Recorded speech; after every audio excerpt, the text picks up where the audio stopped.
When the new Chelsea owners took over the club, they didn't keep it as a secret that they wanted the club to generate more revenue. As Begdad Ebali said in an interview, generally are not well managed in our view. We looked at it and we think European sports is probably 20 years behind US sports in terms of sophistication on the commercial side. This is true because if you compare European football and American sports, you will see a big difference in commercial revenue. If you are someone who feels bad when you compare your salary to football players, then I advise you never Google NBA players' salaries. You will fall sick. And what is even more impressive is that most of the NBA audience is from America, while football has a global audience. Ebali was obviously talking about Abramovich, who was not really focused on profit because it was more of a personal project to him. I was bored and wanted a new challenge, Roman had said upon completing the takeover of the club in 2003. He was not afraid to spend as long as Chelsea won, but he also had a strategy. More about that later. But as football continued to evolve, the concept of FFP was established by UEFA in 2009 and implemented at the start of the 2011-2012 season. The basic premise of FFP was to ensure that clubs were not spending more than they earned.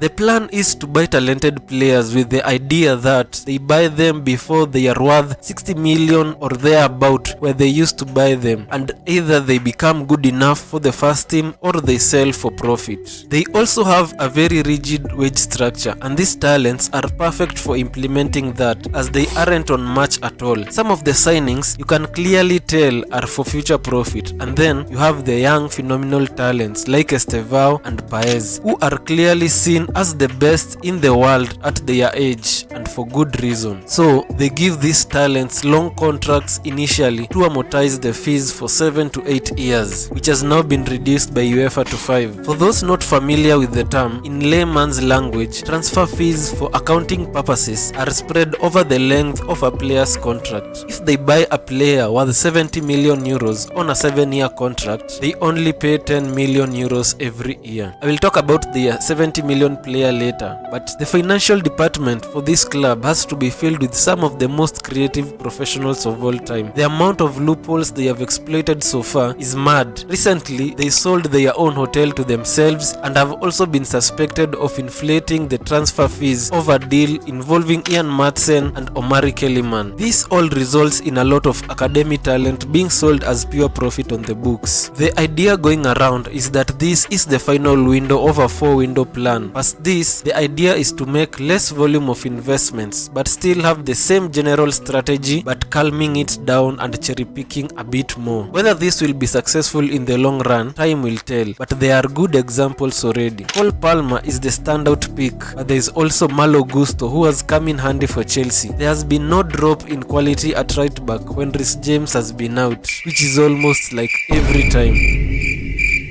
Although it's still early in the season, Madueke also looks to have finally found his feet at the club. Fingers crossed, I don't jinx it. The big problem, of course, is when players don't live up to their expectation. The 70 million player, Mudryk, has shown signs that he is not going to make it at the top level. He was signed on an 8.5 years contract. However much they try to be patient with him, eventually he will lose his place in the team. Especially now with all the attackers who have been added to the team. They will either have to sell him at a big loss or terminate his contract and pay him the remaining years. It is a strategy they choose, and as we all know, in every business there are risks. Chelsea is getting a lot of criticism, but isn't that what Real Madrid has been doing for a while now? Only that it's on a smaller scale. Martin Odegaard was bought at 16 years old, Vinicius at 16, Valverde at 18, Diaz at 18, Endrick at 16, Adagula at 18, to mention only a few. Not all of them will play for Real Madrid in the long term. They will have to be sold, like Odegaard for example. So what about the academy players? Because Real Madrid also has an academy. Is there a spot in the first team for them? No, they will also be sold for profit.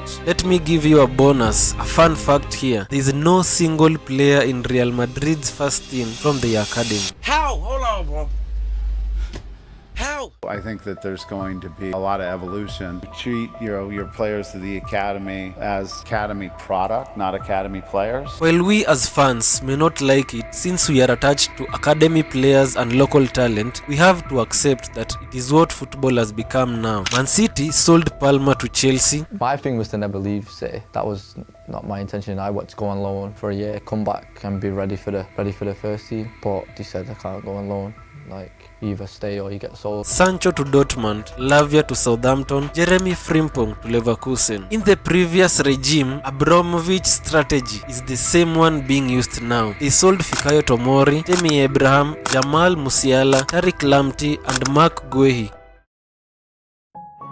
Other clubs are also coming up with their own strategies to keep up with this evolution. Real Madrid and Tottenham, for example, have built billion-dollar stadiums. Their strategy is to make sure that their stadiums don't bring in revenue on match day alone, but every other day. They have built retractable pitches, meaning the same grounds could be used to host other events. Both stadiums have hosted international acts. Taylor Swift performed at the Bernabeu in May, while Tottenham Hotspur Stadium has hosted Lady Gaga, Beyonce, Wizkid and Travis Scott among many others. It has also hosted boxing matches like the Joshua vs Usyk fight and some NFL and rugby games. Well, to understand how much they bring in, just Google the ticket prices of any of these events. Additionally, Real Madrid also has the tour of the Bernabeu, which is the third most popular museum tour in the Spanish capital after the Museo del Prado and the Reina Sofia Museum. Consequently, Tottenham was ranked as the richest club in London, replacing Chelsea, and 6th in the world, largely attributed to their stadium revenue. In this modern football age, we have the oil clubs in place at the moment: Man City, PSG, Newcastle.